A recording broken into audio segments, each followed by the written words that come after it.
Assalamualaikum warahmatullahi wabarakatuh. Bagaimana kabar kalian semuanya?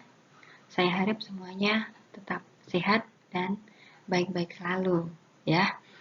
Pada pertemuan kali ini, saya akan membahas tentang materi wilayah dan perwilayahan dari materi yang sebelumnya sudah pernah saya bagi ke kalian. Cuman saya mohon maaf karena ternyata untuk gambar itu belum bisa ditangkap ya, belum bisa dibaca oleh kalian. Oke, kita langsung ke materi. Wilayah dan perwilayahan. Yang pertama kita belajar tentang konsep wilayah. Di sini saya tulis untuk konsep wilayah. Yang pertama, wilayah itu adalah kesatuan ruang dengan segala unsur yang membentuknya dan memiliki batas geografis tertentu baik secara fisik maupun non-fisik. Kemudian yang kedua, tidak ada konsep wilayah yang benar-benar diterima secara luas. Kemudian, para ahli itu cenderung melepaskan perbedaan-perbedaan konsep wilayah terjadi sesuai dengan fokus masalah dan tujuan-tujuan. Artinya, wilayah di sini bukan dibatasi hanya dalam satu kriteria tertentu.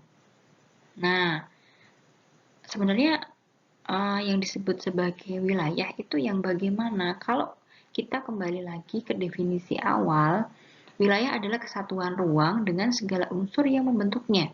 Ya, jadi pengertian kita jangan terbatas pada fenomena fisik yang kita lihat, apalagi yang namanya wilayah itu hanya dibatasi oleh administrasi, itu bukan. Nah, administrasi itu adalah sebagai contoh salah satu wilayah, tapi wilayah itu bukan hanya apa yang kita lihat, wilayah pegunungan kah, wilayah sungai. Nah, kalau itu secara fisik nih. Yang non fisik yang bagaimana? Misal ada wilayah bahasa ya, berdasarkan bahasa. Nah, itu kan nggak bisa kita lihat secara fisik.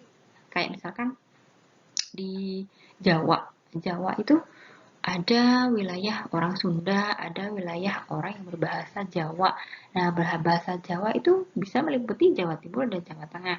Tapi di sana batasnya tidak bisa kita lihat secara fisik. Nah, itu namanya pembagian wilayah. Oke, bisa dipahami ya. Makanya di sini kalau ditulis tidak ada konsep wilayah yang benar-benar diterima secara luas. Artinya setiap ahli itu sebenarnya punya definisinya masing-masing. Kemudian para ahli itu cenderung melepaskan perbedaan-perbedaan konsep wilayah terjadi sesuai dengan fokus masalah. Artinya fokus masalah yang diambil itu dari sisi mana? Tujuannya menggolongkan wilayah atau ruang itu sendiri itu bagaimana? Nah, disitulah ada definisi yang muncul menjadi konsep wilayah yang berbeda. Saya kira bisa diterima ya, artinya kita satukan mindset bahwa wilayah itu adalah satu kesatuan ruang. Satu kesatuan ruangnya kemungkinan mereka punya satu ciri khusus yang menjadikan mereka dijadikan satu wilayah. Oke? Paham ya? Nanti kalian baca-baca lagi. Kita lanjutkan materinya. Berikutnya untuk beberapa ahli. Nah, di sini beberapa ahli membagi itu wilayah menjadi beberapa bagian atau beberapa tipe ya. Kalau di sini menurut Johnston, di sini ada wilayah formal region, wilayah formal maksudnya. Kemudian wilayah fungsional atau nodal, formal region sama fungsional atau nodal region. Jadi wilayah formal dan wilayah fungsional itu menurut Johnston. Kemudian yang kedua ada pengertian menurut Richardson dan Hedges.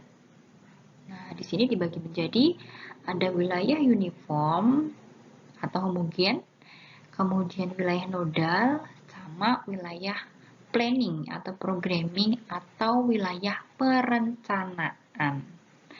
Yang ketiga, Blair itu mendefinisikan bahwa ada wilayah nodal atau yang disebut sebagai functional region atau wilayah fungsional. Nanti kita bahas satu-satu. Oke. Sebelum kita bahas satu-satu ya. Ada klasifikasi tentang konsep wilayah. Di sini saya buat sebagai bagan. Coba kalian cermati. Sebenarnya konsep klasifikasi konsep wilayah atau konsep pembagian wilayah ya di sini ada dibagi menjadi ada 3. Kalau tadi menurut Johnston itu ada 2 ya, homogen sama fungsional. Nah di sini kita jadikan satu antara pengertiannya Johnson sama yang Haggett tadi ya, Haggett.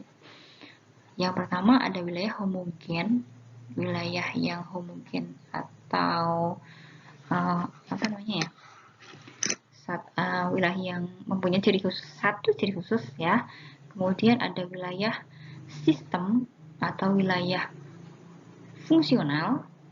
Yang ketiga sebagai tambahannya adalah wilayah perencanaan atau pengelolaan khusus, atau kalau tadi ada wilayah planning maksudnya. Nah, sebenarnya secara garis besar itu konsep wilayah dibagi menjadi 3 ini. Ada wilayah homogen, ada wilayah fungsional, ada wilayah perencanaan. Kemudian wilayah fungsional sendiri di sini dibagi ada 2, sistem yang sederhana atau fungsi yang sederhana, kemudian sistem yang kompleks. Yang sederhana itu biasanya yang paling mudah kita pahami ada wilayah nodal, node, jadi wilayah yang saling terhubung satu dengan yang lain, ada pusat, ada wilayah belakang, ya. Pusat itu pasti ada hubungan dengan wilayah belakang atau pusat dengan hinterland. Hinterland itu wilayah belakang, artinya wilayah yang mendukung sebagai pusatnya. Kemudian wilayah desa dan kota. Kalau ada wilayah desa dan kota, pusatnya itu ada di mana? Pusatnya ada di kota. Nah, desa itu sebagai hinterlandnya, sebagai pendukung wilayah kota. Kemudian yang ketiga ada wilayah budidaya dan wilayah lindung. Wilayah lindung itu sebagai fokus utama perlindungan. Nah, wilayah budidayanya itu di luarnya, ketika wilayah lindung itu terjaga dengan baik, pasti wilayah budidayanya juga bisa dimanfaatkan dengan baik. Oke, berikutnya kalau ada yang lebih kompleks lagi, berarti sistemnya itu unsurnya ada beberapa bagian, ya. Seperti di sini ada sistem ekonomi, ekologi, sampai sistem sosial politik. Nah, itu contohnya sudah saya tulis di sana. Ada wilayah agropolitan, kemudian kawasan industri, kawasan produksi, ya. Nah, ini lebih kompleks. Kemudian kalau kita bicara mengenai ekologi, berarti kita bicara masalah das. Das itu sebagai satu sistem dari hulu sampai hilir, ya. Nah, sampai dengan wilayah pesisir. Kemudian sistem nasional, sistem sosial dan politik dari cagar budaya sampai dengan wilayah etnik. Etnik itu dari berbagai unsurnya. Jadi bukan hanya budayanya atau ciri khas suku sendiri, semuanya. Semua unsur yang masuk di situ ya. Makanya sudah menjadi sistem yang kompleks. Kemudian wilayah perencanaan atau pengelolaan, berarti ini dikembangkan berdasarkan tujuan perencanaan secara khusus, ya. Tuh. Ini secara garis besarnya. Nah, sekarang kita akan bahas satu-satu.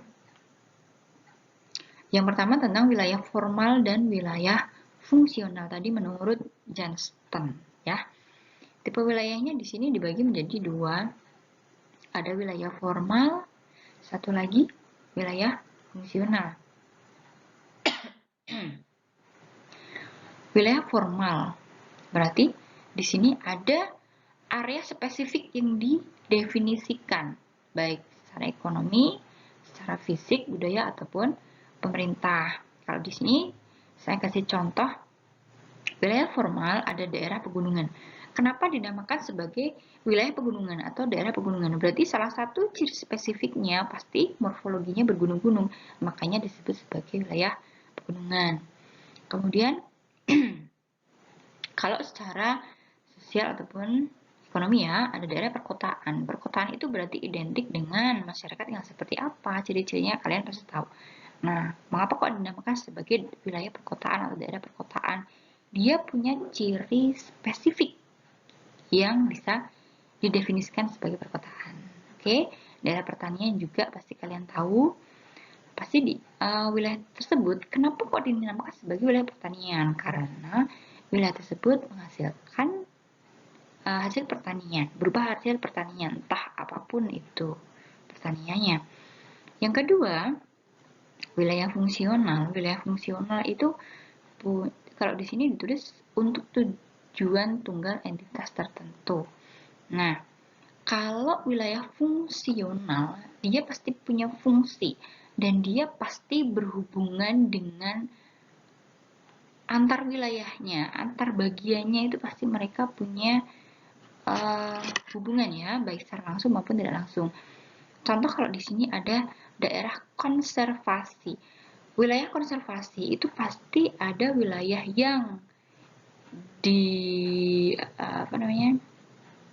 dilindungi ya, yang dia menjadi daerah yang dilindungi dan dia punya fungsi bukan hanya melindungi wilayah tersebut yang jadi konservasinya, tapi juga melindungi area yang lain. Nah, makanya ada fungsinya untuk dirinya sendiri, untuk wilayah itu sendiri, tapi juga pasti ada ibasnya dengan wilayah lainnya. Kemudian contoh wilayah nodal. Wilayah nodal itu juga masuknya ke wilayah fungsional. Nodal itu artinya berhubungan ya, keterhubungan antara desa dengan kota. Itu juga ketika menjadi wilayah fungsional tertentu, mereka kenapa kok dijadikan wilayah fungsional desa kota? Nah, ada interaksi di sini. Ya. Nah, itu perbedaannya antara wilayah formal dengan fungsional. Kalau formal itu berarti satu punya ciri spesifiknya. Kalau fungsional itu pasti punya fungsi tertentu yang bisa juga berfungsi untuk wilayah lain. Nah, kita lanjutkan. Untuk tipologi wilayah, berarti di sini pembagian wilayah. Kalau kita berarti mengacu ke Hedget tadi ya. Nah, ada wilayah homogen, wilayah nodal, kemudian wilayah perencanaan. Nah, di sini tambahnya ada wilayah administrasi dan wilayah pesisir. Wilayah administrasi dan wilayah pesisir itu sebenarnya masuk dalam sub wilayah perencanaan, ya, karena wilayah tersebut dikembangkan untuk perencanaan tertentu. Cuman seperti administrasi itu kan pembagiannya sudah jelas secara administratif, makanya di sini saya dibedakan tersendiri. Kemudian wilayah pesisir itu juga punya spesifikasi yang lebih khusus, makanya dipisahkan dari wilayah perencanaan secara umum. Oke, kita bahas satu-satu. Yang pertama wilayah homogen. Yang namanya homogen itu pasti dia punya homogenitas atau kesamaan, ya, kesamaan yang mirip entah itu secara fisik maupun sosial. Kalau di sini dituliskan wilayah dibatasi berdasarkan pada kenyataan bahwa faktor-faktor dominan pada wilayah tersebut bersifat homogen. Sama berarti ya. Sedangkan faktor-faktor yang tidak dominan bisa saja beragam atau heterogen. Tapi yang dilihat di sini adalah dari kesamaan wilayah tersebut. Kalau yang tadi berdasarkan Johnston itu wilayah homogen berarti hampir sama dengan wilayah formal, artinya satu ciri khusus yang identik di wilayah tersebut.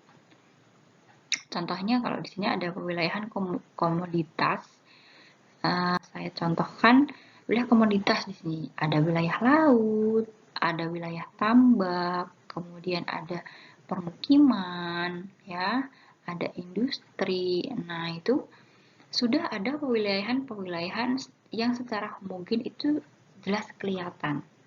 Wilayah laut, belakangnya lagi ada wilayah tambak, belakangnya lagi ada wilayah industri, kemudian ada wilayah permukiman. Kalau yang dekat dengan SMA kita berarti ada wilayah permukiman, ada wilayah hutan jati. Nah, itu berarti ada wilayah homogen itu kayak gitu. Di sini gambar, kemudian ini saya juga sajikan petanya. Nah, ini dia.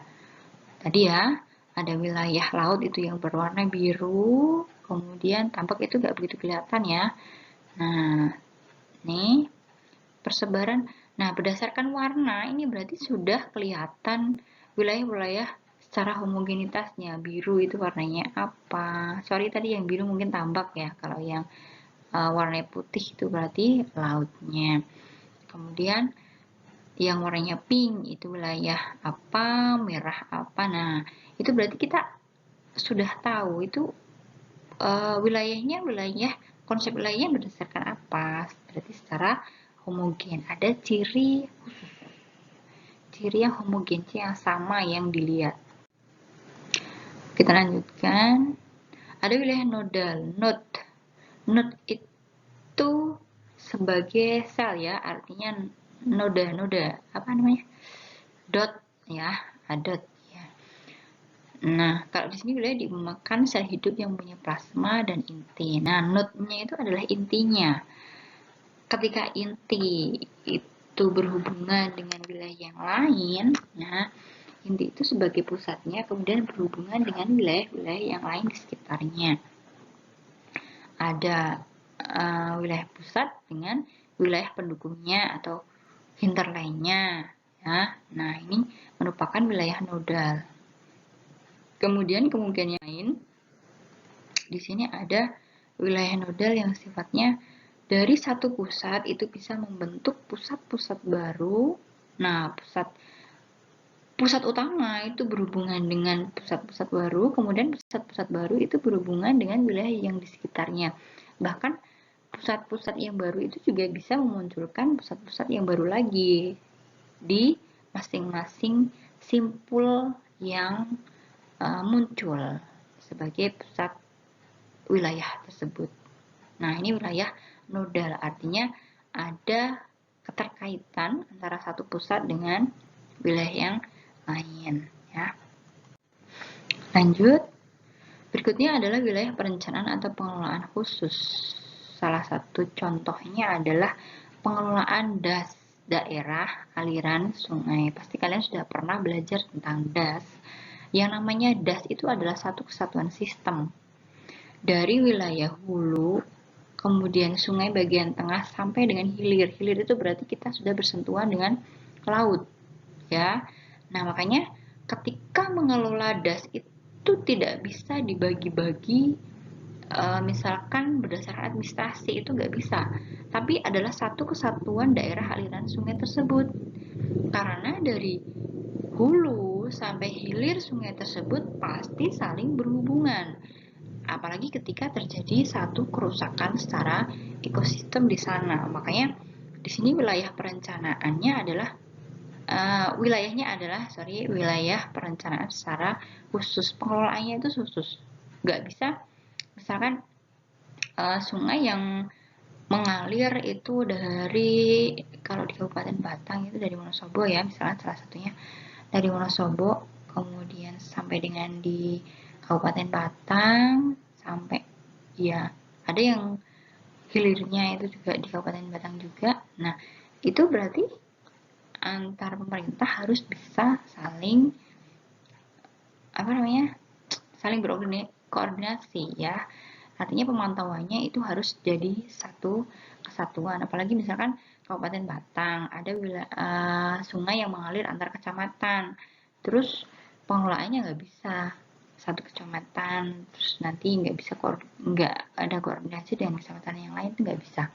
Jadi memang di sini perencanaannya adalah khusus. Kemudian tadi ada misalkan daerah penyangga ya, daerah penyangga atau daerah konservasi. Nah, itu pasti berimbas ke wilayah yang lain, bukan hanya yang dikonservasi aja, tapi wilayah di sekitarnya kena imbas ketika hutan itu yang dilindungi, yang jadi daerah konservasi itu rusak. Itu pasti ada hubungan atau keterkaitan antar wilayah. Makanya mengelolanya itu secara khusus ya. Oke, bisa dipahami ya.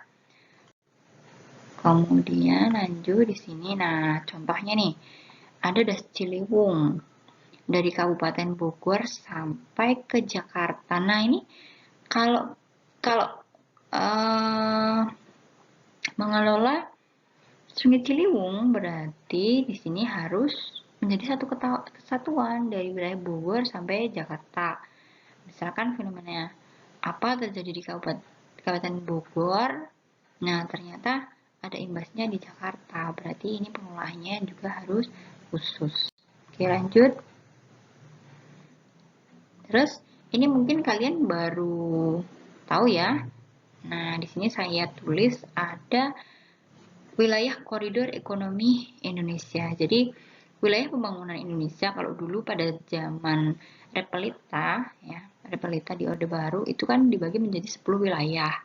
Nah, sekarang kebijakan pemerintah sekarang Indonesia itu pengembangan secara ekonominya dibagi menjadi ada 6 koridor ekonomi Indonesia yang diharapkan dari pembagian ini ada pemerataan pembangunan dari wilayah Sumatera sampai dengan Papua. Nah, pengembangan wilayah seperti ini juga merupakan pengembangan wilayah secara khusus. Jadi tidak dilihat satu-satu karena dibutuhkan persebaran sesuai dengan potensi wilayah masing-masing dari Indonesia Barat sampai Indonesia Timur. Nah, ini dia dari 6 koridor ekonomi yang ada di Indonesia.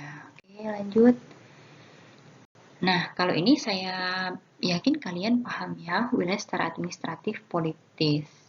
Bisa berupa wilayah kabupaten, kemudian juga bisa wilayah provinsi, atau mungkin kecamatan ya. Kalau sekarang pembangunan itu bahkan sampai pemerintah desa ya, karena dana desa itu cukup besar.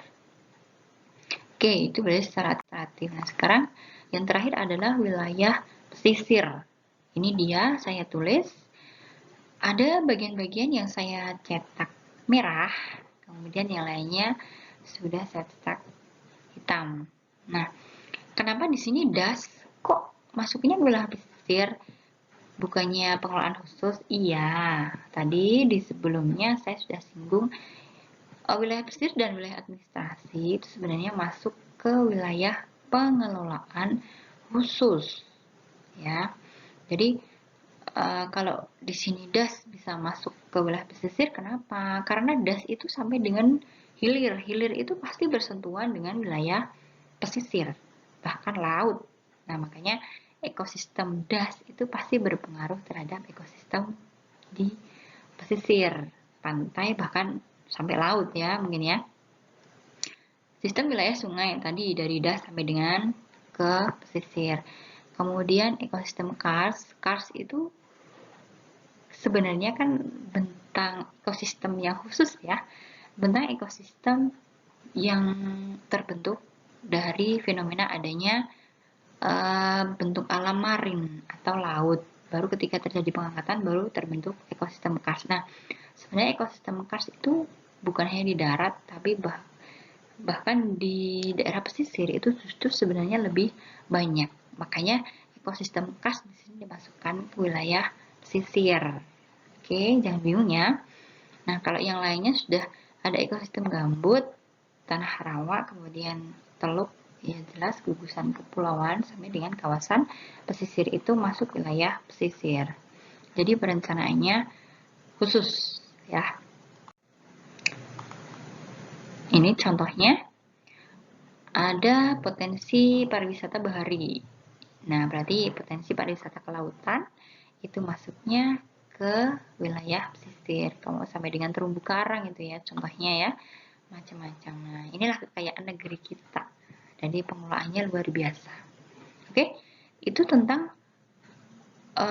konsep kewilayahan sampai dengan tipe-tipe wilayah menurut beberapa ahli ya anak-anak ya. Saya harap kalian bisa paham. Kita lanjutkan berikutnya adalah pewilayahan. Kalau tadi ada konsep wilayah, sekarang pewilayahan atau klasifikasi spasial. Kalau ada wilayah, itu pasti ada pewilayahan. Pewilayahan itu berarti adalah kegiatan mengklasifikasikan wilayah. Nah, itu pewilayahan. Kalau wilayah itu kan ruangnya. Kalau pewilayahan berarti kegiatan mengklasifikasikan atau membagi-bagi wilayah maksudnya di sini ya. Tujuannya untuk menyederhanakan, kemudian mendeskripsikan, kemudian sebagai landasan untuk pengelolaan. Ketika dibagi-bagi, pengelolaannya kan menjadi lebih mudah.